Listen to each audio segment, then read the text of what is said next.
beneran ATM saya? Iya Pak, kan tadi saya ngantri di belakang Bapak. Oh iya, makasih ya Mbak. Mbak, tahu di mana rumah saya? Bapak ini kenapa ya? Bapak ada nomor keluarga yang bisa dihubungi? Oh iya, ini ada kontak anak saya. Nah, saya coba bantu telepon ya Pak. Bapak kesasar lagi? Iya Mas, tadi juga kartu ATM-nya masih ada di mesin tapi lupa dibawa sama bapaknya. Ya maaf ya Mbak, bapak saya menderita demensia. Demensia? Apa itu?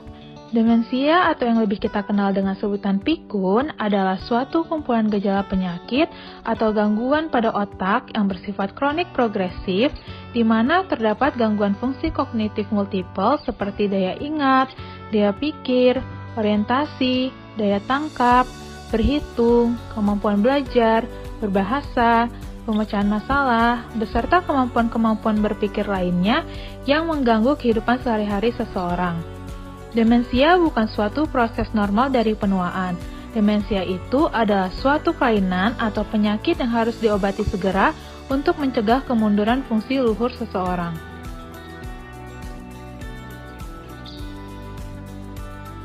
Secara epidemiologi, demensia lebih banyak terjadi pada wanita ketimbang pria, dan usia penderita paling sering antara rentang 50-70 tahun. Tapi, tidak menutup kemungkinan orang-orang berusia di bawah 50 tahun juga bisa terkena demensia.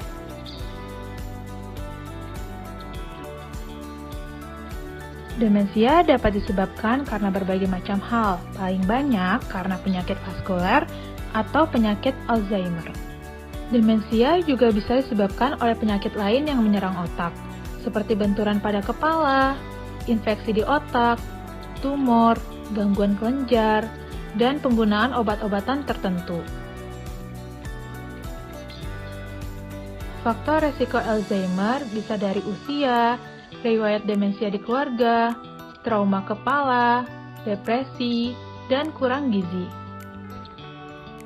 Adapun faktor risiko vaskuler seperti diabetes mellitus, hipertensi, dan stroke. Kapan bisa kita sadari jika kita menderita demensia? Yang pertama, sulit mengenali waktu dan tempat. Kedua, kesulitan melakukan pekerjaan sehari-hari. Ketiga, tidak mampu membuat keputusan. Keempat, kesulitan berbahasa. Kelima, kehilangan motivasi dan inisiatif. Keenam, gangguan pengendalian emosi. Ketujuh, daya nilai sosial terganggu. Dan yang kedelapan, berbagai perubahan perilaku dan psikologis lainnya. Pencegahan yang bisa dilakukan oleh diri sendiri agar tidak terkena demensia yaitu: pertama, mengasah kemampuan otak. Misalkan dapat kita lakukan dengan sering membaca, menghitung uang, bermain teka-teki silang, dan merapikan serta mendekorasi rumah. Yang kedua, berkumpul dengan keluarga dan berbincang-bincang untuk meningkatkan kemampuan mengingat dan mencegah terjadinya depresi. Yang ketiga, latihan fisik dan kebugaran tubuh secara ringan namun rutin untuk menjaga aliran darah ke otak tetap lancar. Yang keempat, makan makanan yang banyak mengandung asam folat, vitamin B6 dan B12, buah-buahan, sayuran, dan produk susu bebas lemak. Dan yang kelima, pemeriksaan kesehatan ke dokter. Jadi peranan keluarga sangat penting untuk penderita demensia ya Mbak. Terima kasih loh udah nolong bapak saya.